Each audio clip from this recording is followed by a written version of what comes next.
ನಮಸ್ಕಾರ, ನಾನು ಚೈತ್ರರಾಜ್. ಶ್ರೀರಂಗಪಟ್ಟಣದ ಜಾಮಿಯಾ ಮಸೀದಿ ವಿವಾದ ಪ್ರಕರಣಕ್ಕೆ ಸಂಬಂಧಪಟ್ಟಂತೆ ಹನುಮಾನ್ ಚಾಲಿಸ ಪಠಣದ ಇನ್ನೊಂದು ವಿಡಿಯೋ ರಿಲೀಸ್ ಆಗಿದೆ. ನ್ಯೂಸ್ 18 ಕನ್ನಡದಲ್ಲಿ ಎಕ್ಸ್ಕ್ಲೂಸಿವ್ ವಿಡಿಯೋ ರಿಲೀಸ್ ಆಗಿದೆ.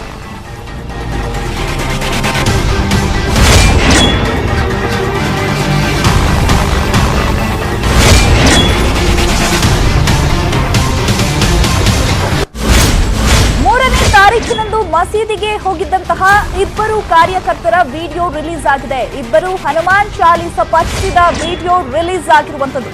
ಇಬ್ಬರು ಕೂತಿದ್ದಂತಹ ವಿಡಿಯೋ ನಿನ್ನೆ ರಿಲೀಸ್ ಮಾಡಿದ್ರು ಬಜರಂಗ ದಳದವರು.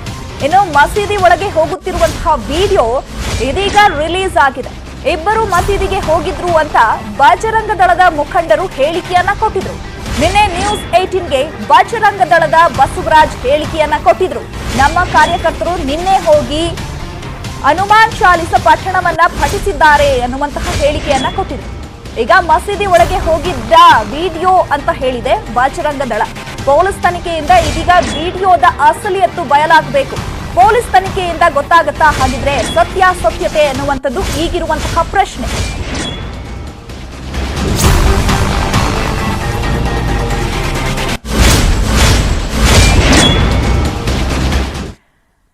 ಇದೀಗ ಶ್ರೀರಂಗಪಟ್ಟಣದ ಜಾಮಿಯಾ ಮಸೀದಿ ವಿವಾದ ಪ್ರಕರಣಕ್ಕೆ ಸಂಬಂಧಪಟ್ಟಂತೆ ಹನುಮಾನ್ ಚಾಲಿಸ ಪಠಣದ ಇನ್ನೊಂದು ವಿಡಿಯೋ ಇದೀಗ ರಿಲೀಸ್ ಆಗಿರುವಂತದ್ದು. ನ್ಯೂಸ್ 18 ಕನ್ನಡದಲ್ಲಿ ಆ ಒಂದು ರಿಲೀಸ್ ಆಗಿರುವಂತಹ ವಿಡಿಯೋವನ್ನ ತೋರಿಸ್ತಾ ಇದ್ದೀವಿ. ಇನ್ನು 3ನೇ ತಾರೀಕಿನಂದು ಮಸೀದಿಗೆ ಹೋಗಿದ್ರು ಇಬ್ಬರು ಕಾರ್ಯಕರ್ತರು. ಅಲ್ಲಿ ಇಬ್ಬರು ಹನುಮಾನ್ ಚಾಲಿಸವನ್ನ ಪಠಿಸಿದ್ದಾರೆ. ಆ ವಿಡಿಯೋ ಇದೀಗ ರಿಲೀಸ್ ಆಗಿರುವಂತದ್ದು. ದೃಶ್ಯದಲ್ಲಿ ಗಮನಿಸ್ತಿದ್ದೀರಾ, ಇಬ್ರು ಕೂತ್ಕೊಂಡು ವಿಡಿಯೋ ಅಂದ್ರೆ ಹನುಮಾನ್ ಚಾಲಿಸವನ್ನ ಪಠಣೆ ಮಾಡ್ತಾ ಇರುವಂತಹ ವಿಡಿಯೋ ಇದೀಗ ಲಭ್ಯವಾಗಿರುವಂತದ್ದು. ಇದು ನಿನ್ನೆ ವಿಡಿಯೋ ಅಂತ ಈಗ ಬಜರಂಗ ದಳ ಹೇಳಿತ್ತು.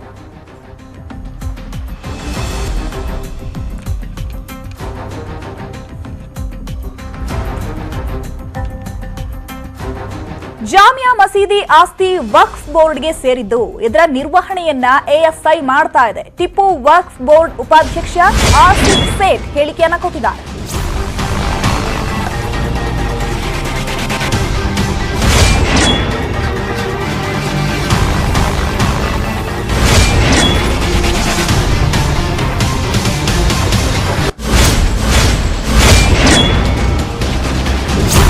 ಮುಸ್ಲಿಮರ ಒಗ್ಗಟ್ಟಿಗಾಗಿ ಪಂಡಿತ್ ಪೂರ್ಣಯ್ಯ ಅವರು ಈ ಜಾಗವನ್ನ ನೀಡಿದ್ರು. ಜಾಮಿಯಾ ಮಸೀದಿ 100% ಮಸೀದಿಯೇ. ಬ್ರಿಟಿಷರ ಉಲ್ಲೇಖವನ್ನ ನಾವು ಒಪ್ಪೋದಿಲ್ಲ ಅಂತ ಹೇಳಿದ್ದಾರೆ. ಇನ್ನು ಟಿಪ್ಪು ಸುಲ್ತಾನ್ ಕಾಲದಿಂದಲೂ ಮದರಸ ನಡೀತಾ ಇದೆ.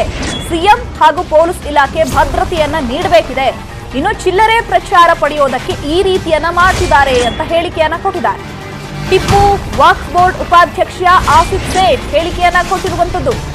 ಈಗ ಹಿಂದೂ ಮತ್ತು ಮುಸ್ಲಿಮರ ಒಗ್ಗಟ್ಟಿಗಾಗಿ ಪಂಡಿತ್ ಪೂರ್ಣಯ್ಯ ಅವರು ಈ ಜಾಗವನ್ನ ಕೊಟ್ಟಿದ್ದಾರೆ ಅಂತ ಹೇಳಿಕೆಯನ್ನ ಕೊಟ್ಟಿದ್ದಾರೆ. ಸಲ್ತನತೆ ಖುದಾದಾದ್ಗೆ ಒಂದು ಫೌಂಡೇಶನ್ ಪಿಲ್ಲರ್ ಪಂಡಿತ್ ಪೂರ್ಣಯ್ಯ ಅವರು. ಟಿಪ್ಪು ಸುಲ್ತಾನ್ ಬೆಳಿಬೇಕಾದ್ರೆ, ಹೈದರಲ್ಲಿ ಬೆಳಿಬೇಕಾದ್ರೆ ಕಾರಣನೇ ಒಬ್ಬ ಪಂಡಿತ್ ಬ್ರಾಹ್ಮಣ. ಅವ್ರಿಗಿರ್ತಕ್ಕಂಥ ಸೆಲೆ, ಅದು ಸೆಕ್ಯೂರಿಟಿ ಆಗಲಿ, ಇಂಟೆಲಿಜೆನ್ಸ್ ಆಗಲಿ ಮತ್ತು ದೂರದೃಷ್ಟಿ ಆಗಲಿ, ಅದು ನಮ್ಮ ಪಂಡಿತ್ ಪೂರ್ಣಯ್ಯ ಅವರು ಸಲಹೆ ತಗೊಂಡೆ ಅವ್ರು ಮಾಡ್ತಾ ಇದ್ರು. ಈ ಮಸೀದಿ ಸಲಹೆಯನ್ನು ಪಂಡಿಟ್ ಪೂರ್ಣಯ್ಯನೇ ಕೊಟ್ಟಿರೋದು. 100% ಇದು ಮಸೀದಿನೇ. ಮಂದಿರ ಆಗ್ತಾ ಇದ್ದಿದ್ರೆ ನೋಡಿ, ಆ ಟೈಮಲ್ಲಿ ಯಾರ್ಯಾರು ಕೆಲಸ ಇವ ನೋಡಿ, ಯಾವುದೇ ಒಂದು ಹೊಸ ಮಸೀದಿ ಕಟ್ಟರು ಮೇಸ್ತ್ರಿ ಯಾರು ಇರ್ತಾರೆ? ಮುನಿಯಪ್ಪ, ಕೃಷ್ಣಪ್ಪ, ರಾಮಲಿಂಗಮ್ಮ ಇರೋದು. ಯಾರು ಮುಸಲ್ಮಾನರು ಬಂದು ಮಸೀದಿ ಕಟ್ಟಲ್ಲ. ಇಲ್ಲ, ಅದು ಬಂದು ಬ್ರಿಟಿಷ್ ಕೊಡ್ತಕ್ಕಂಥ ದಾಖಲೆ. ಅದನ್ನ ನಾವು ಒಪ್ಪಲ್ಲ. ಈ ಜಾಗ ಮತ್ತು ಈ ಕಟ್ಟಡ ಬಂದು ಆರ್ಕಿಯಾಲಜಿ ಸರ್ವೆ ಆಫ್ ಇಂಡಿಯಾ ಅವ್ರ ಜವಾಬ್ದಾರಿ. ಒಂದು ಆಣಿನೂ ನಾವು ಹೊಡೆಯಕ್ಕಾಗೋದಿಲ್ಲ. ನಮ್ಮ ಮುಖ್ಯಮಂತ್ರಿ ಆಗಲಿ, ಗೃಹ ಇಲಾಖೆ ಆಗಲಿ ಮತ್ತು ಪೊಲೀಸ್ ಸಿಬ್ಬಂದಿ ಇಷ್ಟೊಂದು ಒಳ್ಳೆ ಬಂದೋಬಸ್ತನ್ನ ಮಾಡಿದ್ದಾರೆ. ಇದು ಚಿಲ್ಲರೆ ಮಾರ್ಕೆಟಿಂಗ್ ಕೊಡ್ತಕ್ಕಂಥ ಬೇರೆಯವರು ಮಾಡಿರೋದು. ಪಕ್ಕಾ ಹಿಂದೂ ಸಂಸ್ಕೃತಿ ಒಪ್ಕೊಂತ ಇರ್ತಕ್ಕಂಥ ವ್ಯಕ್ತಿಗಳು ಯಾವತ್ತೂ ಈ ತರ ಕರೆ ಕೊಡೋದಿಲ್ಲ. ಇದು ಚಿಲ್ಲರೆ ಮಾರ್ಕೆಟಿಂಗ್ಗೆ, ಸುಮ್ಮನೆ ಮಾರ್ಕೆಟಿಂಗ್ ಆಗಲಿ ಅಂತ ಹೇಳ್ಬಿಟ್ಟು ಮಾಡ್ತಾರೆ. ಇಲ್ಲಿ ಇರ್ತಕ್ಕಂಥ ಹಿಂದೂಗಳು, ನಾನು ಭಾರತೀಯ ಜನತಾ ಪಾರ್ಟಿ ಮೈನಾರಿಟಿ ಮೋರ್ಚಾ ಕಾರ್ಯದರ್ಶಿ, ಆಮೇಲೆ ಅವರೇ ನನಗೆ ಉಪಾಧ್ಯಕ್ಷ ನೇಮಕ ಮಾಡಿರೋದು. ಆ ಥರ ಭಾವನೆ ಇರ್ತಕ್ಕಂಥ ಹಿಂದೂಗಳಲ್ಲಿ ನಮ್ಮ ಕರ್ನಾಟಕದಲ್ಲಿ ಇಲ್ವೇ ಇಲ್ಲ. ಹಿಂದೂ ಮತ್ತು ಮುಸಲ್ಮಾನರು ಎರಡು ಕಣ್ಣು ತರ ನಾವು ಜೀವನ ಮಾಡ್ತಾ ಇದ್ದೀವಿ. ಇವತ್ತಿರ್ತೀವಿ, ನಾಳೆ ಹಂಗಿರ್ತೀವಿ ಅಂತ ನನ್ನ ಭಾವನೆ. ಇಲ್ಲ, ಮದ್ರಸ ಇವತ್ತು ನಡೀತಾ ಇಲ್ಲ. ಸುಮಾರು ವರ್ಷದಿಂದ ಮಸೀದಿ ಇರೋ ಟಿಪ್ಪು ಸುಲ್ತಾನ್ ಕಾಲದಿಂದ ಮದ್ರಸ ನಡ್ಕೊಂಡು ಬರ್ತಾ ಇರೋದು. ಇದು ನಿನ್ನೆ ಮೊನ್ನೆ ಸ್ಟಾರ್ಟ್ ಆಗಿರೋ ಕತೆ ಅಲ್ಲ. ಭಾರತಕ್ಕೂ ಬಂದೇ ಬಿಡ್ತಾ ಭಯಾನಕ ಮಂಕಿ ಪಾಕ್ಸ್. ಅಷ್ಟಕ್ಕೂ ಏನಿದು ಮಂಕಿ ಪಾಕ್ಸ್? ಲಕ್ಷಣಗಳೇನು? ಚಿಕಿತ್ಸೆ ಹೇಗೆ? ಪೋಷಕರೇ ಮಕ್ಕಳ ರಕ್ಷಣೆ ಹೇಗೆ? ಏನೆಲ್ಲ ಎಚ್ಚರಿಕೆ ವಹಿಸಬೇಕು? ಅಯ್ಯೋ ಮಂಕಿ ಪಾಕ್ಸ್, ಬಿ ಅಲರ್ಟ್.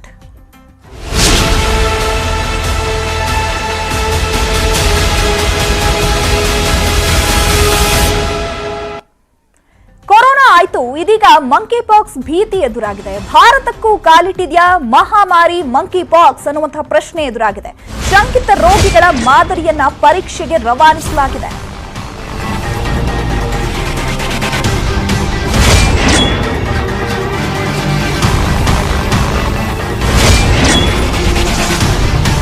ಉತ್ತರ ಪ್ರದೇಶದ ಗಾಜಿಯಾಬಾದ್ನಲ್ಲಿ ಶಂಕಿತರು ಪತ್ತೆಯಾಗಿದ್ದಾರೆ. ಇಬ್ಬರು ಶಂಕಿತ ರೋಗಿಗಳ ರಕ್ತ ಮಾದರಿಯನ್ನ ಪರೀಕ್ಷೆಗೆ ರವಾನಿಸಲಾಗಿದೆ.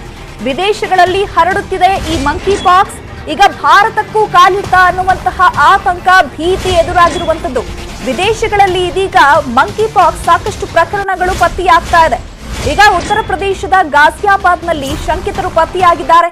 ಇಬ್ಬರು ಶಂಕಿತ ರೋಗಿಗಳ ರಕ್ತ ಮಾದರಿಯನ್ನ ಇದೀಗ ಪರೀಕ್ಷೆಗೆ ರವಾನಿಸಲಾಗಿದ್ದು, ವಿದೇಶಗಳಲ್ಲಿ ಇದು ಹರಡ್ತಾ ಇದೆ. ಈಗ ಭಾರತಕ್ಕೂ ಇದು ಕಾಲಿಡ್ತಾ ಅನ್ನುವಂತಹ ಭೀತಿ, ಆತಂಕ ಜನರಲ್ಲಿ ಮನೆ ಮಾಡಿದೆ. ಕೊರೋನಾ ಆಯ್ತು, ಇದೀಗ ಮಂಕಿ ಪಾಕ್ಸ್ ಭೀತಿ ಭಾರತಕ್ಕೂ ಕಾಲಿಟ್ಟಿದ್ಯಾ? ಹಾಗಿದ್ರೆ ಈ ಮಹಾಮಾರಿ ಮಂಕಿ ಪಾಕ್ಸ್ ಅನ್ನುವಂಥದ್ದು ಈಗ ಸಾಕಷ್ಟು ಆತಂಕಕ್ಕೆ ಕಾರಣವಾಗಿದೆ.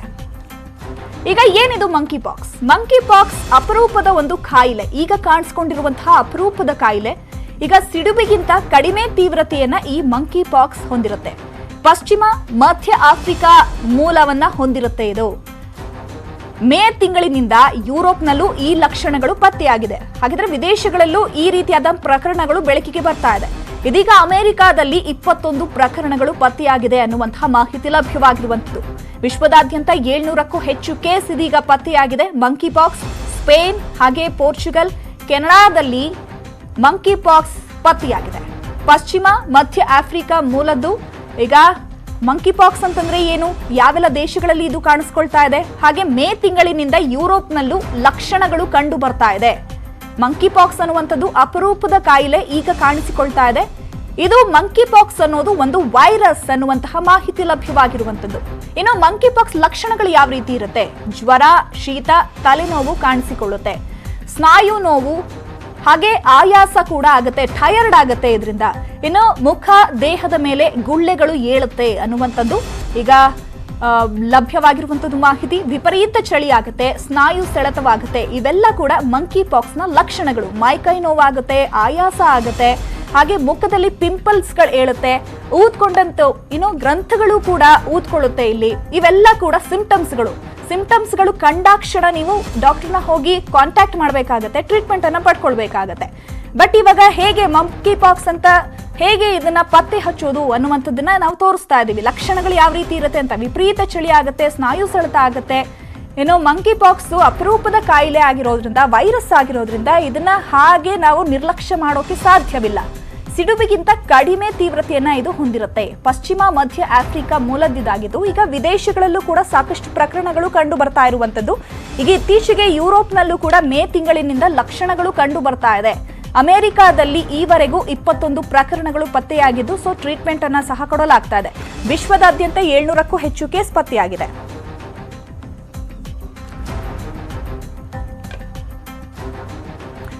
ಎಸಿ ಬಗ್ಗೆ ಸ್ವತಃ ಮಾತನಾಡೋದಕ್ಕೆ, ನಮ್ಮ ಜೊತೆಗೆ ಇನ್ಫಾರ್ಮೇಶನ್ ಕೊಡೋದಕ್ಕೆ, ಚರ್ಚೆಯನ್ನ ಮಾಡೋದಕ್ಕೆ ನೇರ ಸಂಪರ್ಕದಲ್ಲಿ ಜಾಯ್ನ್ ಆಗ್ತಾ ಇದ್ದಾರೆ ತಜ್ಞ ವೈದ್ಯ ಸುನಿಲ್ ಅವರು.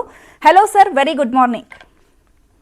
Good morning sir. ಇದೀಗ ಇಷ್ಟು ದಿನ ಕೊರೋನಾ ಆತಂಕ ಆಯಿತು, ಅದರ ಬೆನ್ನಲ್ಲೇ ಇದೀಗ ಮಂಕಿ ಪಾಕ್ಸ್ ಅನ್ನುವಂತಹ ಭೀತಿ. ಫಸ್ಟ್ ಆಫ್ ಆಲ್ ಈ ಮಂಕಿ ಪಾಕ್ಸ್ ಅಂತಂದ್ರೆ ಏನು, ಇದರ ಸಿಂಪ್ಟಮ್ಸ್ ಯಾವ ರೀತಿ ಇರುತ್ತೆ ಸರ್?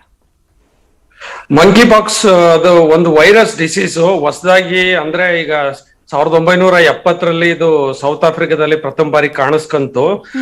ಬಟ್ ಇನಿಷಿಯಲಿ ಏನಾಗಿತ್ತಂದ್ರೆ ಇದೆಲ್ಲ ಬರೀ ಆಫ್ರಿಕಾದ 11 ಕಂಟ್ರೀಸ್ ಅಲ್ಲಿ ಕಾಣಿಸ್ಕಂತ ಇತ್ತು. ಈಗ ಪ್ರಾಬ್ಲಮ್ ಏನಂದ್ರೆ ವಿಶ್ವದ 30 ದೇಶಗಳಲ್ಲಿ ಮಂಕಿ ಪಾಕ್ಸ್ ಕಾಣಿಸ್ಕೊಂಡಿದೆ. ಅದು ಸ್ವಲ್ಪ ವಿಶ್ವ ಆರೋಗ್ಯ ಸಂಸ್ಥೆಯವರು ಒಂದ್ ಸ್ವಲ್ಪ ಆತಂಕಾರಿ ಬೆಳವಣಿಗೆ ಅಂತ ಹೇಳಿದ್ದಾರೆ. ಒಂದ್ ಆಸ್ಪೆಕ್ಟ್. ಎರಡನೇದು, ಈ ಮಂಕಿ ಪಾಕ್ಸ್ ಕಾಣಿಸ್ಕೋಬೇಕಾದ್ರೆ 3 ಸಿಂಪ್ಟಮ್ಸ್ ಇಂಪಾರ್ಟೆಂಟ್ ಇರುತ್ತೆ. ಒಂದು ಫೀವರ್ ಇರುತ್ತೆ, ಎರಡನೇದು ರ್ಯಾಶಸ್ ಇರುತ್ತೆ, ಮೂರನೇದು ಲಿಂಫೆಡಿನೋಪತಿ ಅಂತ ಹೇಳ್ತೀವಿ. ಅಂದ್ರೆ ಒಂದು ಗ್ರಂಥಿಗಳ ಏನಿರ್ತವೆ ಅದ್ರದ್ದು ಊತ ಇರುತ್ತೆ. ಈ 3 ಮೇಜರ್ ಹಿಸ್ಟ್ರೀಸ್ ಇರುತ್ತೆ. ಫೀವರ್ ಇರುತ್ತೆ, ರ್ಯಾಷಸ್ ಇರುತ್ತೆ, ಮತ್ತೆ ಗ್ರಂಥಿಗಳು ಊದ್ಕೊಂಡಿರುವಂತ ಒಂದು ಸಿಂಪ್ಟಮ್ಸ್ ಇರುತ್ತೆ. ಇದು ಹಳೇದೊಂದು ಸ್ಮಾಲ್ ಪಾಕ್ಸ್ ಅಂತ ಒಂದು ಕಾಯಿಲೆ ಇತ್ತು. ಆ ಒಂದು ಕಾಯಿಲೆಗೆ ಸ್ವಲ್ಪ ಸಿಮಿಲಾರಿಟಿ ಇದೆ ಅಂತ ಹೇಳ್ಪಡ್ತಾರೆ. But again smallpox compare ಮಾಡಿದ್ರೆ ಇದು ಒಂದು ಮೈನರ್ ಇಲ್ನೆಸ್ ಅಂತಾನೆ ಹೇಳ್ಬಹುದು ಇದು. ಸೊ ಹಾಗಾಗಿ ಫೀವರ್, ರ್ಯಾಷಸ್ ಮತ್ತೆ ಯಾರಿಗೆ ಗ್ರಂಥಿಗಳ ಊತ ಇರುತ್ತೆ ಅದನ್ನ ಅವರು ಸಮೀಪದ ಡಾಕ್ಟರ್ಗಳಲ್ಲಿ ಹೋಗಿ ಪರೀಕ್ಷೆ ಮಾಡಿಸ್ಕೋಬೇಕಾಗುತ್ತೆ. ಬಟ್ ಇದಕ್ಕೆ ಟ್ರಾವೆಲ್ ಹಿಸ್ಟ್ರಿ ಇರ್ಬೇಕಾಗುತ್ತೆ, ಅಥವಾ ಹಿಸ್ಟ್ರಿ ಆಫ್ ಕ್ಲೋಸ್ ಕಾಂಟ್ಯಾಕ್ಟ್ಸ್, ಅಂದ್ರೆ ಯಾವ್ದಾರ ಬೇರೆ ದೇಶಕ್ಕೆ ಹೋಗಿ ಬಂದಿರೋಂತ ಒಂದು ಹಿಸ್ಟ್ರಿ ಇರಬೇಕು. ಇಲ್ಲಾಂದ್ರೆ ಕಾಯಿಲೆ ಬಂದಿರೋಂತ ಯಾವ್ದಾರ ಒಂದು ವ್ಯಕ್ತಿಗಳಿಗೆ ಒಂದು ಕ್ಲೋಸ್ ಕಾಂಟ್ಯಾಕ್ಟ್ ಅಲ್ಲಿ ಇರ್ಬೇಕಾಗುತ್ತೆ. ಇದ್ರೆ ಅದು ಅಂತ ವ್ಯಕ್ತಿಗೆ ಒಂದು ಟೆಸ್ಟ್ ಗಳು ಮಾಡಿಸ್ಬೇಕಾಗುತ್ತೆ, ಸ್ಯಾಂಪ್ಲಿಂಗ್ ನ ಕಳಿಸ್ಬೇಕಾಗುತ್ತೆ. ಈಗ ಇದುವರೆಗೂ ಇದು ಭಾರತ ದೇಶದಲ್ಲಿ ರಿಪೋರ್ಟ್ ಆಗಿಲ್ಲ ಈ ಕೇಸು. ಬಟ್ ಉತ್ತರ ಪ್ರದೇಶದ ಗಾಜಿಯಾಬಾದ್ ಅಲ್ಲಿ 5 ವರ್ಷದ ಒಂದು ಹುಡುಗಿಗೆ ಏನಿದೆ ಅದು ಒಂದು ಈ ರೋಗ ಲಕ್ಷಣಗಳು ಕಾಣಿಸ್ಕೊಂಡಿರೋದ್ರಿಂದ ಆ ಒಂದು ಹುಡುಗಿಯ ಸ್ಯಾಂಪಲ್ಸ್ ಏನಿದೆ ಅದನ್ನ ಟೆಸ್ಟಿಂಗ್ ಕಳಿಸಿದ್ದಾರೆ. Results R awaited. ಸರ್, ಇದೀಗ ಈ ಒಂದು ಮಂಕಿ ಪಾಕ್ಸ್ ಅಂತ ಅನ್ನೋದು ಒಬ್ಬರಿಂದ ಒಬ್ಬರಿಗೆ ಹರಡುವಂತಹ ಕಾಯಿಲೆನಾ? ಇದು ಹೇಗೆ? ಅಲ್ಲ, ಇದು ಹೌದು, ಖಂಡಿತವಾಗ್ಲು. ಅಂದ್ರೆ ಮಂಕಿ ಪಾಕ್ಸ್ ಕ್ಲೋಸ್ ಕಾಂಟ್ಯಾಕ್ಟ್ ಆಗಿದ್ದಾಗ ಒಬ್ಬರಿಂದ ಇನ್ನೊಬ್ಬರಿಗೆ ಹರಡುವಂತ ಸಾಧ್ಯತೆ ಇರುತ್ತೆ. ಅಂದ್ರೆ ಆ ವ್ಯಕ್ತಿಯಲ್ಲಿ ಏನಾದ್ರೂ ನಾವು ಲಿಷನ್ಸ್ ಅಂತ ಹೇಳ್ತೀವಿ, ಅಂದ್ರೆ ಈಗ ರ್ಯಾಶ್ ಆಗಿ ಆ ರ್ಯಾಶ್ ಗಳನ್ನ ಇನ್ನೊಬ್ಬ ವ್ಯಕ್ತಿ ಹೋಗಿ ಮುಟ್ಟಿದಾಗ ಅಥವಾ ತುಂಬಾ ಹತ್ರ ಬಂದಾಗ ಅವರು ಉಪಯೋಗಿಸುವಂತ ಬೆಡ್ಶೀಟು ಅಥವಾ ಏನಿದೆ ಟವಲ್ಗಳು ಅದನ್ನ ಮುಟ್ಟಿದಾಗ ಅವ್ರದ್ದು ಸೆಕ್ರೇಷನ್ ಏನಾದ್ರು ಟಚ್ ಮಾಡಿದಾಗ ಅದು ಒಬ್ಬರಿಂದ ಇನ್ನೊಬ್ಬರಿಗೆ ಹರಡುವಂತ ಸಾಧ್ಯತೆ ಇರುತ್ತೆ. ಅದಕ್ಕೆ ಅದು ಸ್ವಲ್ಪ ಆತರ ಇರೋದ್ರಿಂದ ಸ್ವಲ್ಪ ಒಂದು ವ್ಯಕ್ತಿಗೆ ಯಾವ್ದಾದ್ರು ರಿಪೋರ್ಟ್ ಆದಾಗ ಅಂತ ಒಂದು ವ್ಯಕ್ತಿಯ ಕಾಂಟ್ಯಾಕ್ಟ್ಸ್ ಇವ್ರು ಬಂದಾಗ ಅದರಿಂದ ಇನ್ನೊಬ್ರಿಗೆ ಬರುವಂತ ಸಾಧ್ಯತೆ ಇರುತ್ತೆ. ಎರಡನೇದು, ಇದು ಪ್ರಾಣಿಗಳಿಂದನೂ ಕೂಡ ಬರುವಂತ ಒಂದು ಸಾಧ್ಯತೆ ಇರುತ್ತೆ. ಹಾಗಾಗಿ ಒಂದು ಮನುಷ್ಯರಿಂದ ಇನ್ನೊಬ್ರು ಮನುಷ್ಯಕ್ಕೆ ಬರೋದು, ಪ್ರಾಣಿಗಳಿಂದ ಮನುಷ್ಯರಿಗೆ ಬರುವಂತ ಸಾಧ್ಯತೆನೂ ಇರುತ್ತೆ. ಇದು ಝೂನೋಟಿಕ್ ಡಿಸೀಸ್ ಅಂತ ನಾವ್ ಹೇಳ್ತೀವಿ. ಸೊ ಅದ್ರಾಗಿ ಪ್ರಾಣಿಗಳು ಅರ್ಧ ತಿಂದು ಬಿಟ್ಟಿರುವಂತ ಹಣ್ಣುಗಳನ್ನ ಇರ್ಬೋದು, ಅಥವಾ ಪ್ರಾಣಿಗಳ ಒಂದು ಕಡಿತದಿಂದ ಇರ್ಬೋದು. ಆತರ ಎಲ್ಲ ಕೆಲವೊಂದು ಬೆಳವಣಿಗೆಗಳಿದ್ರೆ ಅದರಿಂದನೂ ಕೂಡ ಮನುಷ್ಯರಿಗೆ ಬರುವಂತ ಸಾಧ್ಯತೆ ಇರುತ್ತೆ. ಹಾಗಾಗಿ ಆಫ್ರಿಕಾದಲ್ಲಿ ಇದು ಪ್ರಥಮ ಬಾರಿಗೆ ಪ್ರಾಣಿಗಳಿಂದ ಮನುಷ್ಯನಿಗೆ ಬಂದಿದೆ. 1970ರಿಂದ ರಿಪೋರ್ಟ್ ಆಗಿದೆ ಅಂತ ಹೇಳ್ತಾ ಇದೆ. ಬಟ್ ಈಗ ಸದ್ಯದ ಮಟ್ಟಿಗೆ ಈ 30 ಕೇಸ್ಗಳಲ್ಲಿ ಬಂದಿರುವಂತದ್ದು ಸ್ವಲ್ಪ ಆತಂಕಕಾರಿ ಬೆಳವಣಿಗೆ ಅಂತ ಹೇಳ್ಬೋದು. ಬಟ್ ನಮ್ಮ ದೇಶದಲ್ಲಿ ಇವತ್ತವರೆಗೂ ರಿಪೋರ್ಟ್ ಆಗಿಲ್ಲ. ಸೊ ಜನಗಳು ಅನಗತ್ಯವಾಗಿ ಆತಂಕಕ್ಕೆ ಒಳಗೋಗಂತ ಅವಶ್ಯಕತೆ ಇಲ್ಲ. ಬಟ್ ಜಾಗರೂಕತೆಯಿಂದ ಇರಬೇಕಾಗತ್ತೆ. ಸರ್, ಇದೀಗ ಈ ಮಂಕಿ ಪಾಕ್ಸ್ ಅಂತ ಹೇಳೋದು ಯಾವ ಏಜ್ ಗ್ರೂಪ್ ನಲ್ಲಿ ಜಾಸ್ತಿ ಕಾಣಿಸ್ಕೊಳ್ಳುತ್ತೆ? ಇವಾಗ ಮಕ್ಕಳಲ್ಲಿ ಜಾಸ್ತಿ ಕಾಣಿಸ್ಕೊಳ್ಳುತ್ತಾ, ವಯಸ್ಕರಲ್ಲಿ ಜಾಸ್ತಿ ಕಾಣಿಸ್ಕೊಳ್ಳುತ್ತಾ, ಅಥವಾ ವೃದ್ಧರಲ್ಲಿ ಜಾಸ್ತಿ ಕಾಣಿಸ್ಕೊಳ್ಳುತ್ತಾ? ಯಾವ ಏಜ್ ಗ್ರೂಪ್ ಅನ್ನ ಇದು ಟಾರ್ಗೆಟ್ ಮಾಡುತ್ತೆ? ಇದು ಸ್ಪೆಸಿಫಿಕ್ ಆಗಿ ನೋಡ್ತಾ ಹೋದಾಗ ಯೂಶಲಿ ಆಫ್ರಿಕಾದ ಡೇಟಾಸ್ ಎಲ್ಲ ನೋಡ್ತಾ ಹೋದಾಗ ಯಂಗರ್ ಪಾಪ್ಯುಲೇಷನ್ ಅಲ್ಲಿ ಜಾಸ್ತಿ ಕಾಣಿಸ್ಕೊಳ್ತಾ ಇದೆ. ವೃದ್ಧರಲ್ಲಿ ಕಾಣಿಸ್ಕೊಂಡಿರುವಂತ ಸಾಧ್ಯತೆಗಳು ತುಂಬಾ ಕಮ್ಮಿ. ಹಾಗೆ ಕೂಡ ಮಕ್ಕಳಲ್ಲೂ ಕೂಡ ಕಾಣಿಸ್ಕೊಳ್ಳುವಂತ ಸಾಧ್ಯತೆ ಇರುತ್ತೆ. ಹಾಗಾಗಿ ಒಂದು ಯಂಗರ್ ಪಾಪ್ಯುಲೇಷನ್, ಹದಿಹರೆಯದ ವಯಸ್ಕರು ಮತ್ತೆ ಮಕ್ಕಳಲ್ಲೂ ಕಾಣಿಸ್ಕೊಳ್ಳುತ್ತೆ. ಬಟ್ ಇದಕ್ಕೆ ಸ್ಪೆಸಿಫಿಕ್ ಆಗಿ ಏಜ್ ಲಿಮಿಟ್ ಅಂತ ಏನಿಲ್ಲ, ಎಲ್ಲಾ ಏಜ್ ಗಳಲ್ಲೂ ಕಾಣಿಸ್ಕೊಳ್ಳುವಂತ ಸಾಧ್ಯತೆ ಇರುತ್ತೆ. ಬಟ್ ಇವೆರಡು ಏಜ್ ಗ್ರೂಪ್ ಗಳಲ್ಲಿ ಸ್ವಲ್ಪ ಜಾಗರೂಕತೆಯಿಂದ ಇರಬೇಕಾಗುತ್ತೆ. ಯಾಕಂದ್ರೆ ಬೇರೆ ದೇಶಗಳ ಒಂದು ಡೇಟಾಗಳು ನೋಡ್ತಾ ಹೋದಾಗ ಈ ಒಂದು 2 ಗ್ರೂಪ್ ಗಳಲ್ಲಿ ಇದು ಜಾಸ್ತಿ ಕಾಣಿಸ್ಕೊಳ್ತಾ ಇದೆ. ಬಟ್ ಎಲ್ಲಾ ಏಜ್ ಗಳಲ್ಲಿ ಇದು ಕಾಣಿಸ್ಕೊಳ್ಳುವಂತ ಸಾಧ್ಯತೆ ಇರುತ್ತೆ.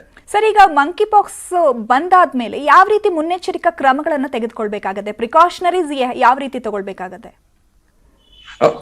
ಅದೇ ಒಂದ್ಸಲ ಮಂಕಿ ಪಾಕ್ಸ್ ಏನಾದ್ರು ಈಗ ಲಿಷನ್ಸ್ ಅಕಸ್ಮಾತ್ ಏನಾದ್ರು ಸಸ್ಪೆಕ್ಟೆಡ್ ಸಿಂಪ್ಟಮ್ಸ್ ಇದ್ರೆ, ಫೀವರ್, ರ್ಯಾಷಸ್ ಅಥವಾ ಗ್ರಂಥಿಗಳು ಊದ್ಕೊಳ್ಳುವಂತ ಯಾವ್ದಾರ ಒಂದು ಸಿಂಪ್ಟಮ್ಸ್ ಏನಾದ್ರು ಕಾಣಿಸ್ಕೊಂಡ್ರೆ, ಅಥವಾ ಟ್ರಾವೆಲ್ ಹಿಸ್ಟ್ರಿ ಇದ್ರೆ, ಅಂತ ವ್ಯಕ್ತಿಗೆ ಯಾವ್ದಾದ್ರು ಸಿಂಪ್ಟಮ್ಸ್ ಇದ್ರೆ ಅವರು ಸೆಲ್ಫ್ ಐಸೋಲೇಷನ್ ಆಗ್ಬೇಕಾಗತ್ತೆ. ಸೆಲ್ಫ್ ಐಸೋಲೇಷನ್ ಆಗಿ ಅಂದ್ರೆ ಬೇರೆಯವ್ರ ಜೊತೆ ಕಾಂಟ್ಯಾಕ್ಟ್ ಮಾಡ್ದಂಗೆ ಇರ್ಬೇಕಾಗತ್ತೆ. ಅಂದ್ರೆ ಕೋವಿಡ್ ಅಲ್ಲಿ ನಾವ್ ಯಾವ ತರ ಇತ್ತು ಕ್ವಾರಂಟೈನ್ ಅಂತ, ಆತರ ಸೆಲ್ಫ್ ಐಸೋಲೇಷನ್ ಆಗಿ ಆಮೇಲೆ ಟೆಸ್ಟ್ ರಿಪೋರ್ಟ್ಸ್ ನ ಕಳಿಸಿ ಟೆಸ್ಟ್ ರಿಪೋರ್ಟ್ಸ್ ಬರೋವರೆಗೂ ವೈಟ್ ಮಾಡ್ಬೇಕಾಗುತ್ತೆ. ಅದು ಪ್ರಿಕಾಷನರಿ ಮೆಜರ್ಸ್ ತಗೋಬೇಕಾಗುತ್ತೆ. ಬಟ್ ಇಂಪಾರ್ಟೆಂಟ್ ಆಸ್ಪೆಕ್ಟ್ ಏನಪ್ಪಾ ಅಂದ್ರೆ ಈ ಹೊಸದಾಗಿ ಮಂಕಿ ಪಾಕ್ಸಿಂಗ್ ಟೆಸ್ಟಿಂಗ್ ಏನಿದೆ ಎಲ್ಲಾ ಕಡೆ ಅವೈಲೇಬಲ್ ಇಲ್ಲ. ಅದನ್ನ ಒಂದ್ಸಲ ಯಾವ್ದಾದ್ರು ಒಂದು ಲ್ಯಾಬ್ ಅಲ್ಲಿ ಕಳಿಸಿದಾಗ ಅಲ್ಲಿಂದ ನ್ಯಾಷನಲ್ ಇನ್ಸ್ಟಿಟ್ಯೂಟ್ ಆಫ್ ವೈರಾಲಜಿ ಪೂಣಾ ಕಳಿಸ್ಬೇಕಾಗುತ್ತೆ. ಅವರು ಅದನ್ನ ಮತ್ತೆ ಫರ್ದರ್ ಕನ್ಫರ್ಮ್ ಮಾಡ್ಬೇಕಾಗುತ್ತೆ. ಸೊ ಟೆಸ್ಟಿಂಗ್ ಗೆ ನಾವು ಬಯಾಪ್ಸಿ ಅಂತ ಹೇಳ್ತೀವಿ, ಟಿಶ್ಯೂ ಕಲ್ಚರ್ ಅಂತ ಹೇಳ್ತೀವಿ. ಆಮೇಲೆ ಸೊ ಅದೆಲ್ಲ ಸ್ಯಾಂಪಲ್ಸ್ ನ ಅಲ್ಲಿಗೆ ಕಳಿಸ್ಬೇಕಾಗತ್ತೆ. ಕಳಿಸಿದಾಗ ಅವ್ರು ಅದನ್ನ ಟೆಸ್ಟ್ ಮಾಡಿ ವೈರಸ್ ಇದೆಯಾ ಇಲ್ಲ ಅಂತ ನೋಡಿ ರಿಪೋರ್ಟ್ ಕೊಡುವಂತ ಸಾಧ್ಯತೆ ಇದೆ. ಸರ್, ಇದೀಗ ಮಂಕಿ ಪಾಕ್ಸ್ ಬಂದ್ಮೇಲೆ ಈಗ ದೇಹದ ಮೇಲೆ ಅಥವಾ ಮುಖದ ಮೇಲೆ ಸಾಕಷ್ಟು ಗುಳ್ಳೆಗಳು ಏಳುತ್ತೆ. ಇವಾಗ ಅದು ಬಂದ ಮೇಲೆ ಅಥವಾ ಕ್ಯೂರ್ ಆದ್ಮೇಲೆ ಆ ಗುಳ್ಳೆಗಳು ಮಾರ್ಕ್ ಆಗಿ ಉಳಿಯುತ್ತಾ ಅಥವಾ ಕಂಪ್ಲೀಟ್ ಆಗಿ ಅದು ವಾಸಿ ಆಗತ್ತಾ? ಯಾವ ರೀತಿ ಟ್ರೀಟ್ಮೆಂಟ್ ಅನ್ನ ಕೊಡ್ತಾರೆ ಇದಕ್ಕೆ? ಇದು ಆಕ್ಚುಲಿ ಈ ಒಂದು ಮಂಕಿ ಪಾಕ್ಸ್ ನ ರ್ಯಾಶಸ್ ನೋಡ್ತಾ ಹೋದಾಗ ಯೂಶಲಿ ಇದು ಟ್ರೆಂಡ್ ಹೆಂಗಿದೆ ಅಂದ್ರೆ ಫೇಸ್ ಗಳಲ್ಲಿ ಶುರು ಆಗುತ್ತೆ. ಫಸ್ಟ್ ಮುಖದ ಭಾಗದಲ್ಲಿ ಒಂಥರ ಗುಳ್ಳೆಗಳು ಸ್ಟಾರ್ಟ್ ಆಗ್ತಾ ಹೋಗುತ್ತೆ, ರ್ಯಾಶಸ್ ಬರುತ್ತೆ. ಸೊ ಆ ನಂತರ ಇದು ಒಂದು ದೇಹದ ಎಲ್ಲಾ ಭಾಗಗಳಿಗೆ ಸ್ಪ್ರೆಡ್ ಆಗ್ತಾ ಹೋಗುತ್ತೆ. ಪರ್ಟಿಕ್ಯುಲರ್ಲಿ ಅಂಗೈ ಮತ್ತೆ ಅಂಗಾಲುಗಳಿಗೆ ಕೂಡ ಸ್ಪ್ರೆಡ್ ಆಗುವಂತ ಸಾಧ್ಯತೆ ಇರುತ್ತೆ. ಹಾಗಾಗಿ ಒಂದ್ಸಲ ದೇಹದಲ್ಲಿ ಮುಖದ ಮೇಲೆ ಕಾಣಿಸ್ಕೊಂಡ್ಮೇಲೆ ಅದರಿಂದ ದೇಹದ ಹಲವಾರು ಭಾಗಗಳು ಅಂಗೈ ಮತ್ತೆ ಅಂಗಾಲಿ ಎಲ್ಲಾ ಕಡೆ ಕಾಣಿಸ್ಕೊಂತಾ ಹೋಗುತ್ತೆ. ಒಂದು ಇದು ಏನಂದ್ರೆ ಇದು ಸೆಲ್ಫ್ ಲಿಮಿಟಿಂಗ್ ಡಿಸೀಸ್ ಅಂತೀವಿ. ಇದು 2 ರಿಂದ 4 ವಾರಗಳ ಕಾಲ ಇರುತ್ತೆ. ಆಮೇಲೆ ಟ್ರೀಟ್ಮೆಂಟ್ ತಗೊಂಡಾಗ ಬಹಳಷ್ಟು ಮಟ್ಟಿಗೆ ರ್ಯಾಶಸ್ ಗಳು ಹೋಗುತ್ತೆ. ಬಟ್ ರ್ಯಾಶಸ್ ಗಳು ಕಂಪ್ಲೀಟ್ ಆಗಿ ಕೆಲವೊಂದು ಮೇಜರ್ ಏನಾದ್ರು ರ್ಯಾಶಸ್ ಇದ್ದು ಆತರ ಏನಾದ್ರು ಇದ್ರೆ ಸಣ್ಣ ಪುಟ್ಟ ಕಲೆಗಳು ಉಳಿಬಹುದು. But majority of the places ಅಲ್ಲಿ ರ್ಯಾಶಸ್ ಎಲ್ಲ ವಾಸಿ ಆಗುತ್ತೆ. ಸರ್, ಇದೀಗ ಮಂಕಿ ಪಾಕ್ಸ್ ಅಂತ ಹೇಳೋದು ಒಂದ್ ರೀತಿಯಾದಂತಹ ಹೊಸ ವೈರಸ್ ಆಗಿರೋದ್ರಿಂದ ಇದಕ್ಕೆ ಪ್ರತ್ಯೇಕವಾದಂತಹ ಮೆಡಿಸಿನ್ಸ್ ಏನಾದ್ರೂ ಈಗ ಲಭ್ಯ ಇದೆಯಾ? ಇಲ್ಲ, ಇದು ಮಂಕಿ ಪಾಕ್ಸ್ ವೈರಸ್ ಡಿಸೀಸ್ಗೆ ಸ್ಪೆಸಿಫಿಕ್ ಡ್ರಗ್ಸ್ ಅಂತ ಏನಿಲ್ಲ. ಸಿಂಪ್ಟಮ್ಯಾಟಿಕ್ ಟ್ರೀಟ್ಮೆಂಟ್ಸ್ ಅಂತ ನಾವೇನ್ ಹೇಳ್ತೀವಿ ಅದನ್ನ ಮಾಡಬೇಕಾಗುತ್ತೆ. ಅಂದ್ರೆ ಯಾವುದೇ ಒಂದು ಕಾಯಿಲೆ ಇದ್ರೆ ರ್ಯಾಶಸ್ಗೆ ಟ್ರೀಟ್ಮೆಂಟ್, ಫೀವರ್ ಇದ್ರೆ ಫೀವರಿಗೆ ಕೊಡಬೇಕು, ಬೇರೆ ಕೊಡಬೇಕಾಗತ್ತೆ. ಒಂದೇನಪ್ಪಾ ಅಂದ್ರೆ ಸ್ಪೆಸಿಫಿಕ್ ಟ್ರೀಟ್ಮೆಂಟ್ ಇಲ್ಲದೆ ಇರೋದ್ರಿಂದ, ಇದು ವೈರಸ್ ಡಿಸೀಸ್ ಇರೋದ್ರಿಂದ ಆಂಟಿವೈರಲ್ ಡ್ರಗ್ಸ್ ಅಂತ ಒಂದು ನಾವು ಕೊಡ್ಬೇಕಾಗುತ್ತೆ, ಅಂದ್ರೆ ವೈರಸ್ಗೆ ಸಂಬಂಧಪಟ್ಟಂಗೆ. ಬಟ್ ಇಂಪಾರ್ಟೆಂಟ್ ಆಸ್ಪೆಕ್ಟ್ ಏನಪ್ಪಾ ಅಂದ್ರೆ ಸ್ಪೆಸಿಫಿಕ್ ಟ್ರೀಟ್ಮೆಂಟ್ ಅಥವಾ ಸ್ಪೆಸಿಫಿಕ್ ಡ್ರಗ್ಸ್ ಅಂತ ಏನಿಲ್ಲ. ಬಟ್ ಸಿಂಪ್ಟಮ್ಯಾಟಿಕ್ ಟ್ರೀಟ್ಮೆಂಟ್ ಏನಿದೆ ಅದನ್ನ ಕೊಡ್ತಾ ಹೋಗ್ಬೇಕಾಗುತ್ತೆ. ಆಮೇಲೆ ಇನ್ನೊಂದು ರಿಪೋರ್ಟ್ ವಿಶ್ವ ಆರೋಗ್ಯ ಸಂಸ್ಥೆ ಅವ್ರು ಹೇಳ್ತಾ ಇರೋದು, ಹಳೇದೊಂದು ಸ್ಮಾಲ್ ಪಾಕ್ಸ್ ಅಂತ ಒಂದು ಕಾಯಿಲೆ ಇತ್ತು, ಇದಕ್ಕೆ very similar. But smallpox was very severe form of disease. ಅದು ವಿಶ್ವದಾದ್ಯಂತ ಈಗ ಇರಾಡಿಕೇಟೆಡ್ ಅಂತ ಹೇಳ್ತೀವಿ. ಅಂದ್ರೆ ಆ ಒಂದು ಏನಿದೆ ಆ ಡಿಸೀಸ್ ಇರಾಡಿಕೇಟ್ ಆಗಿದೆ, ಅಂದ್ರೆ ವಿಶ್ವದಲ್ಲಿ ಎಲ್ಲೂ ರಿಪೋರ್ಟ್ ಇಲ್ಲ ಅದಕ್ಕೆ. ಸೊ ಆ ಒಂದು ವ್ಯಾಕ್ಸಿನ್, ಸ್ಮಾಲ್ ಪಾಕ್ಸ್ ಗೆ ಒಂದು ವ್ಯಾಕ್ಸಿನ್ ಕೊಡ್ತಾ ಇದ್ರು. ಆ ವ್ಯಾಕ್ಸಿನ್ ಕೊಟ್ರೆ ಅದು 85% ಪ್ರೊಟೆಕ್ಷನ್ ಸಿಗುತ್ತೆ ಅದರಿಂದ ಅಂತ ಒಂದು ಅಂದಾಜು ಮಾಡಲಾಗಿದೆ. ಅದಕ್ಕೆ ಸ್ಪೆಸಿಫಿಕ್ ವ್ಯಾಕ್ಸಿನ್ ಅಂದ್ರೆ ಸ್ಮಾಲ್ ಪಾಕ್ ವ್ಯಾಕ್ಸಿನ್ ಕೊಡಬೇಕು. 85% ಎಫಿಕಸಿ ಇದೆ. ಟ್ರೀಟ್ಮೆಂಟ್ ಅಂದ್ರೆ ಸ್ಪೆಸಿಫಿಕ್ ಟ್ರೀಟ್ಮೆಂಟ್ ಇಲ್ಲ, ಬಟ್ ಆಂಟಿವೈರಲ್ ಸಿಂಪ್ಟಮ್ಯಾಟಿಕ್ ಟ್ರೀಟ್ಮೆಂಟ್ ಕೊಡಬೇಕಾಗುತ್ತೆ. ಓಕೆ, ಧನ್ಯವಾದಗಳು ಸರ್, ನ್ಯೂಸ್ 18 ಜೊತೆ ಮಾತನಾಡಿದಕ್ಕೆ, ಹಾಗೆ ಧನ್ಯವಾದಗಳನ್ನ ಹೇಳಿದಕ್ಕೆ. Welcome back. ಇನ್ನು ಮುಗಿಯದ ಪಾಠ್ಯ ಪುಸ್ತಕ ಪರಿಷ್ಕರಣೆ ವಿವಾದ. ಬಸವಣ್ಣ ವಿವಾದದ ಬಳಿಕ ಈಗ ಅಂಬೇಡ್ಕರ್ ವಿವಾದ ಶುರುವಾಗಿದೆ. ಪಾಠ್ಯ ಪುಸ್ತಕ ಪರಿಷ್ಕರಣೆ ವೇಳೆ ಮಹಾ ಪ್ರಮಾದವಾಗಿದೆ.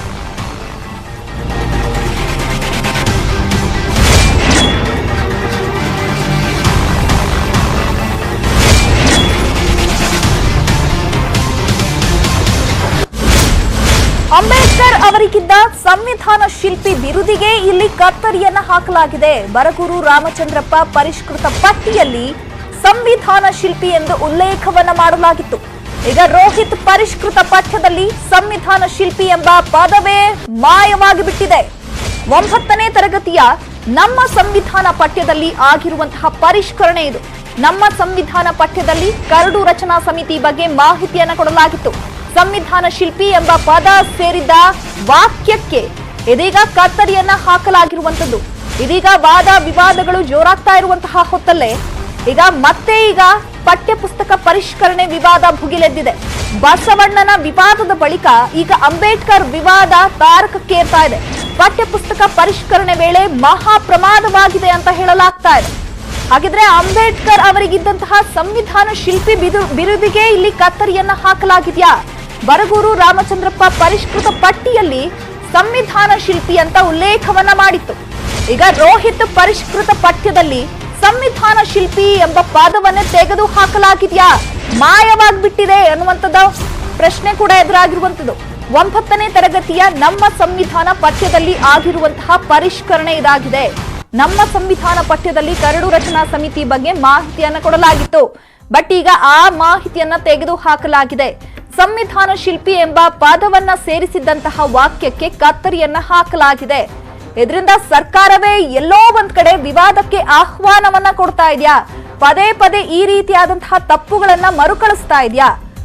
ಈಗ ಸಂವಿಧಾನ ಶಿಲ್ಪಿ ಅನ್ನುವಂಥದ್ದನ್ನ ನಾವು ಸ್ಕೂಲ್ ಡೇಸ್ ಇಂದ ಕೂಡ ನೋಡ್ಕೊಂಡ್ ಬರ್ತಾ ಇದೀವಿ. ಅವರ ಪರಿಚಯ ಮಾಡಿಕೊಡುವಂತದ್ದೇ ಸಂವಿಧಾನ ಶಿಲ್ಪಿ ಅಂಬೇಡ್ಕರ್ ಅಂತ. ಈಗ ಸಂವಿಧಾನ ಶಿಲ್ಪಿ ಅನ್ನುವಂತಹ ಬಿರುದಿಗೆ ಇಲ್ಲಿ ಕತ್ತರಿಯನ್ನ ಹಾಕಲಾಗಿದ್ಯಾ ಅನ್ನುವಂತಹ ಪ್ರಶ್ನೆ ಹಾಗೆ ವಿವಾದ ಕೂಡ ಭುಗಿಲೆದ್ದಿರುವಂತದ್ದು. ಪರಿಷ್ಕರಣೆ ವೇಳೆಯಲ್ಲಿ ಈ ಮಹಾಪ್ರಭಾತವನ್ನ ಮಾಡಲಾಗಿದೆಯಾ? ಅಂಬೇಡ್ಕರ್ಗೆ ಇರುವಂತಹ ಸಂವಿಧಾನ ಶಿಲ್ಪಿ ವಿರುದ್ಧಿಗೆ ಕತ್ತರಿಯನ್ನ ಹಾಕುವಂತಹ ಅವಶ್ಯಕತೆ ಏನಿತ್ತು? ಇನ್ನು ಬರಗೂರು ರಾಮಚಂದ್ರಪ್ಪ ಪರಿಷ್ಕೃತ ಪಟ್ಟಿಯಲ್ಲಿ ಈ ಮಾಹಿತಿ ಲಭ್ಯ ಆಗಿತ್ತು. ಸಂವಿಧಾನ ಶಿಲ್ಪಿ ಅಂಬೇಡ್ಕರ್ ಅಂತ ಉಲ್ಲೇಖ ಮಾಡಲಾಗಿತ್ತು. ಆದ್ರೆ ಈಗ 9ನೇ ತರಗತಿಯ ಪಠ್ಯದಲ್ಲಿ ಇದನ್ನ ತೆಗೆಯಲಾಗಿದೆ. ಅವರಿಗೆ ಕೊಟ್ಟಂತಹ ಬಿರುದನ್ನ ಈಗ ತೆಗೆಯಲಾಗಿದೆ ಅನ್ನುವಂಥದ್ದು ವಿವಾದಕ್ಕೆ ಕಾರಣವಾಗಿರುವಂತದ್ದು. ಇದು ರೋಹಿತ್ ಪರಿಷ್ಕೃತ ಪಠ್ಯದಲ್ಲಿ ಆಗಿರುವಂತಹ ತಪ್ಪು ಅಂತ ಹೇಳಲಾಗ್ತಾ ಇದೆ. ಸಂವಿಧಾನ ಶಿಲ್ಪಿ ಎಂಬ ಪದವೇ ಇಲ್ಲಿ ಮಾಯವಾಗಿದೆ. ಹಾಗಿದ್ರೆ ಅಂಬೇಡ್ಕರ್ ಅವರನ್ನ ಯಾವ ರೀತಿಯಾಗಿ ನಾವು ಪರಿಚಯವನ್ನ ಮಾಡಿಕೊಡ್ಬೇಕು? ಹಾಗಿದ್ರೆ ಮಕ್ಕಳು ಯಾವ ರೀತಿಯಾಗಿ ಅಂಬೇಡ್ಕರ್ನನ್ನ ಗುರುತು ಮಾಡಬೇಕು ಅನ್ನುವಂಥದ್ದಾಗಿದೆ. ಈ ಬಗ್ಗೆ ಮತ್ತಷ್ಟು ಮಾಹಿತಿಯನ್ನ ಕೊಡ್ತಾರೆ ನಮ್ಮ ಪ್ರತಿನಿಧಿ ಆಶಿಕ್ ಮುಲ್ಕಿ. ನೇರ ಸಂಪರ್ಕದಲ್ಲಿ ಜಾಯಿನ್ ಆಗ್ತಾ ಇದ್ದಾರೆ. ಆಶಿಕ್, ಇದೀಗ ಈ ಪಠ್ಯ ಪರಿಷ್ಕರಣೆ ವಿವಾದ ಸದ್ಯಕ್ಕಂತೂ ನಿಲ್ಲೋ ಲಕ್ಷಣ ಕಾಣಿಸ್ತಾ ಇಲ್ಲ. ಇದುವರೆಗೂ ಬಸವಣ್ಣನ ವಿವಾದ ಆಯಿತು, ಅದರ ಬೆನ್ನಲ್ಲೇ ಇದೀಗ ಅಂಬೇಡ್ಕರ್ ಅವರ ವಿವಾದ. ಈಗ ಯಾಕೆ ಈ ರೀತಿಯಾದಂತಹ ತಪ್ಪುಗಳು ಪದೇ ಪದೇ ಮರುಕಳಿಸ್ತಾ ಇದೆ? ಈಗ ಆಗಿರುವಂತಹ ಮಹಾ ಪ್ರಮಾದವಾದ್ರೂ ಏನು? ಚೈತ್ರ, ಆ ಪಠ್ಯ ಪರಿಷ್ಕರಣೆ ಈಗ ಈ ವರ್ಷದಿಂದ ಹೊಸದಾಗಿ ಸರ್ಕಾರ ಮಾಡ್ತಿರುವಂತಹ ಪಠ್ಯ ಪರಿಷ್ಕರಣೆ ಏನಿದೆ, ಇದು ಉದ್ದೇಶಪೂರ್ವಕವಾಗಿ ಆಗ್ತಾ ಇರುವಂತದ್ದು ಅಥವಾ ಅವರ ಕಣ್ತಪ್ಪಿನಿಂದ ಆಗ್ತಾ ಇರುವಂತದ್ದು ಒಂದು ಅನುಮಾನ ಕಾಣ್ತಾ ಇರುವಂತದ್ದು. ಯಾಕಂತ ಹೇಳಿದ್ರೆ ಪಠ್ಯ ಪರಿಷ್ಕರಣೆ ಆರಂಭದಿಂದಲೂ ಕೂಡ ಸಾಕಷ್ಟು ಕಾರಣಗಳಿಂದ ಇದೀಗ ಚರ್ಚೆಯ ಕೇಂದ್ರ ಬಿಂದು ಆಗ್ತಾ ಇರುವಂತದ್ದು. ಟಿಪ್ಪು ಸುಲ್ತಾನ್ ಆಯ್ತು, ಅದಾದ ಬಳಿಕ ಕೆಲವೊಂದಿಷ್ಟು ಬೇರೆ ಬಗ್ಗೆ ಅಂದ್ರೆ ಲಿಂಗ ಅಂದ್ರೆ ಜೆಂಡರ್ ಈಕ್ವಾಲಿಟಿ ಬಗ್ಗೆ ಕೂಡ ಸಾಕಷ್ಟು ಚರ್ಚೆ ಆಯಿತು. ಅದಾದ ಬಳಿಕ ಬಸವಣ್ಣನವರ ಬಗ್ಗೆ ಕೂಡ ಇರುವಂತಹ ಇತಿಹಾಸವನ್ನು ತಿರುಚಲಾಗಿದೆ ಅನ್ನುವಂತ ಒಂದು ಆರೋಪ ಕೇಳಿ ಬಂದಿತ್ತು. ಆದ್ರೆ ಈಗ ಮತ್ತೆ ಸಂವಿಧಾನ ಶಿಲ್ಪಿ ಅಂಬೇಡ್ಕರ್ ಅವರ ವಿಚಾರವಾಗಿ ಕೂಡ ಚರ್ಚೆಗೆ ಗ್ರಾಸ ಆಗ್ತಾ ಇರುವಂತದ್ದು. ಬರಗೂರು ರಾಮಚಂದ್ರಪ್ಪನವರ ಪರಿಷ್ಕೃತ ಪಠ್ಯದಲ್ಲಿದ್ದಂತಹ ಸಂವಿಧಾನ ಅಂದ್ರೆ ಅಂಬೇಡ್ಕರ್ಗೆ ಕೊಡಲಾಗಿದ್ದಂತಹ ಬಿರುದೇನಿತ್ತು ಸಂವಿಧಾನ ಶಿಲ್ಪಿ ಅಂತ, ಅದನ್ನ ಈ ರೋಹಿತ್ ಚಕ್ರತೀರ್ಥ ಅವರ ಪಠ್ಯ ಪರಿಷ್ಕೃತ ಪಠ್ಯದಲ್ಲಿ ಕೈ ಬಿಡಲಾಗಿರುವಂತದ್ದು ನಮ್ಗಿಲ್ಲಿ ಕಾಣಕ್ ಸಾಧ್ಯ ಆಗುತ್ತೆ. ಇದ್ರ ಜೊತೆಗೆ ಅಂದ್ರೆ ಸಂವಿಧಾನವನ್ನ ರಚನೆ ಮಾಡೋದಕ್ಕೆ ಸುಮಾರು 2 ವರ್ಷ 11 ತಿಂಗಳು 18 ದಿನಗಳ ಕಾಲ ಅಂಬೇಡ್ಕರ್ ಅವರು ಶ್ರಮಿಸಿದ್ರು ಅನ್ನುವಂತ ಒಂದು ವಿಚಾರವನ್ನು ಕೂಡ ಬರಗೂರು ಪಠ್ಯದಲ್ಲಿ ಸೇರಿಸಲಾಗಿತ್ತು. ಆದ್ರೆ ಈ ಚಕ್ರತೀರ್ಥ ಅವರ ಪರಿಷ್ಕೃತ ಪಠ್ಯದಲ್ಲಿ ಸುಮಾರು 145 ಸಭೆಗಳಲ್ಲಿ ಈ ಒಂದು ಸಂವಿಧಾನ ನಿರ್ಮಾಣ ಆಗಿದೆ ಅನ್ನುವಂತ ವಿಚಾರವನ್ನ ಮಾತ್ರ ಉಲ್ಲೇಖ ಮಾಡಿರುವಂತದ್ದು. ಇನ್ನು ನಾವು 2 ಕಾಪಿಗಳನ್ನು ಕೂಡ ನೋಡಬಹುದು. ಬರಗೂರು ಪಠ್ಯದಲ್ಲಿ ಯಾವ ರೀತಿಯಾಗಿ ಕರಡು ರಚನಾ ಸಮಿತಿ ಅನ್ನುವಂದ್ರೆ 9ನೇ ತರಗತಿಯ ಸಮಾಜ ವಿಜ್ಞಾನದ ಸಂವಿಧಾನ ಕರಡು ರಚನಾ ಒಂದು ವಿಭಾಗದಲ್ಲಿ ಬರುವಂತಹ ವಿಷಯಗಳಲ್ಲಿ ಒಂದಿಷ್ಟು ಕತ್ತರಿ ಬಿದ್ದಿರುವಂತದ್ದು. ಈ ಬಗ್ಗೆ ಯಾವ ರೀತಿಯಾದಂತಹ ಸ್ಪಷ್ಟನೆಯನ್ನ ಸಾರ್ವಜನಿಕ ಶಿಕ್ಷಣ ಇಲಾಖೆ ಮತ್ತು ಶಿಕ್ಷಣ ಸಚಿವರು ಕೊಡ್ತಾರೆ ಅನ್ನುವಂಥದ್ದು ಮುಖ್ಯ ಆಗುತ್ತೆ. ಈಗಾಗಲೇ ಈ ಒಂದು ಪಠ್ಯ ಪರಿಷ್ಕರಣೆ ಮಾಡಿದಂತಹ ರೋಹಿತ್ ಚಕ್ರತೀರ್ಥ ಅವರ ನೇತೃತ್ವದ ಸಮಿತಿ ಏನಿತ್ತು, ಈಗಾಗಲೇ ಅದು ರದ್ದಾಗಿರುವಂತದ್ದು. ಹೀಗಾಗಿ ಈ ಪಠ್ಯ ಪರಿಷ್ಕರಣೆಗೂ ಅದಕ್ಕೂ ಯಾವುದೇ ರೀತಿಯ ಸಂಬಂಧ ಇರೋದಿಲ್ಲ. ಆದ್ರೆ ಸರ್ಕಾರ ಇದಕ್ಕೆ ಯಾವ ರೀತಿಯಾದಂತಹ ಸ್ಪಷ್ಟನೆಯನ್ನ ಕೊಡುತ್ತೆ, ಕಾದ್ ನೋಡ್ಬೇಕಾಗುತ್ತೆ. ಚೈತ್ರ, ಓಕೆ, ಧನ್ಯವಾದಗಳು ಆಶಿಕ್ ಮುಲ್ಕಿ ತಮ್ಮೆಲ್ಲ ಮಾಹಿತಿಗಾಗಿ. ಈ ಬಗ್ಗೆ ರೋಹಿತ್ ಚಕ್ರತೀರ್ಥ ಮತ್ತು ಶಿಕ್ಷಣ ಸಚಿವರನ್ನ ಸಂಪರ್ಕಿಸುವುದಕ್ಕೆ ಪ್ರಯತ್ನವನ್ನ ನಡೆಸಲಾಗ್ತಾ ಇದೆ. ಹಾಗಿದ್ರೆ ಅವರು ಏನ್ ಕ್ಲಾರಿಫಿಕೇಶನ್ ಕೊಡ್ತಾರೆ, ಅವರ ಸ್ಪಷ್ಟನೆಯನ್ನ ಪಡೆಯೋ ಪ್ರಯತ್ನವನ್ನ ನಾವು ಕೂಡ ಮಾಡ್ತಾ ಇದ್ದೀವಿ. ಬಟ್ ಈ ವಿಚಾರಕ್ಕೆ ಸಂಬಂಧಪಟ್ಟಂತೆ ಅವರು ಏನ್ ಕ್ಲಾರಿಫಿಕೇಶನ್ ಕೊಡ್ತಾರೆ ಅನ್ನುವಂಥದ್ದನ್ನ ಕಾದ್ ನೋಡ್ಬೇಕಾಗಿದೆ. ಬಿಜೆಪಿ 3ನೇ ಅಭ್ಯರ್ಥಿ ಗೆಲ್ತಾರಾ ಸೋಲ್ತಾರಾ? ಕಾಂಗ್ರೆಸ್ನ 2ನೇ ಅಭ್ಯರ್ಥಿ ಖಾತೆ ಏನಾಗುತ್ತೆ? ಕುಪೇಂದ್ರ ರೆಡ್ಡಿ ಗೆಲ್ಲಿಸ್ತಾರಾ? HDD HDK? ರಾಜ್ಯಸಭೆ ರಾಜಕೀಯ ಬೇಕ್ ಕವರೇಜ್.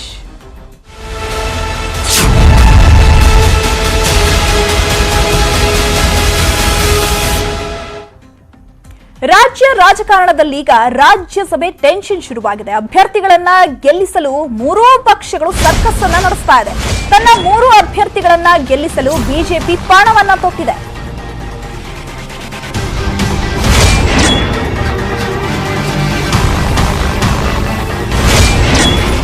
ಇಂದು ಅರುಣ್ ಸಿಂಗ್ ನೇತೃತ್ವದಲ್ಲಿ ಸರಣಿ ಸಭೆಯನ್ನ ನಡೆಸಲಾಗ್ತಾ ಇದೆ. ರಾಜ್ಯ ಬಿಜೆಪಿ ಕಚೇರಿಯಲ್ಲಿ ಸಭೆ ನಡೆಯಲಿದೆ.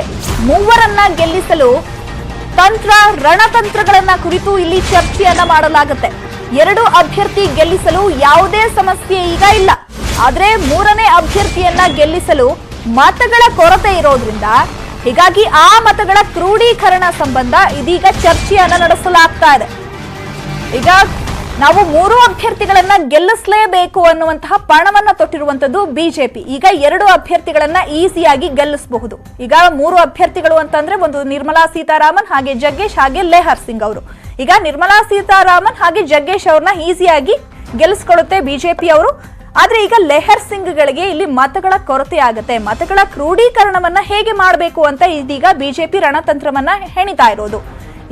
ಶತಾಯ ಗತಾಯ ಈಗ 3 ಅಭ್ಯರ್ಥಿಗಳನ್ನ ಗೆಲ್ಲಿಸಲೇಬೇಕು ಅಂತ ಬಿಜೆಪಿ ಪಣವನ್ನ ತೊಟ್ಟಿದೆ. ಅದರ ಬೆನ್ನಲ್ಲೇ ಇದೀಗ ಅರುಣ್ ಸಿಂಗ್ ನೇತೃತ್ವದಲ್ಲಿ ಸರಣಿ ಸಭೆಯನ್ನ ಮಾಡಲಾಗ್ತಾ ಇದೆ. ಸಾಕಷ್ಟು ಚರ್ಚೆಗಳನ್ನ ಮಾಡಲಾಗ್ತಾ ಇದೆ, ಹಾಗೆ ಸ್ಟ್ರಾಟಜಿಗಳನ್ನ ಕೂಡ ಮಾಡಲಾಗ್ತಾ ಇದೆ.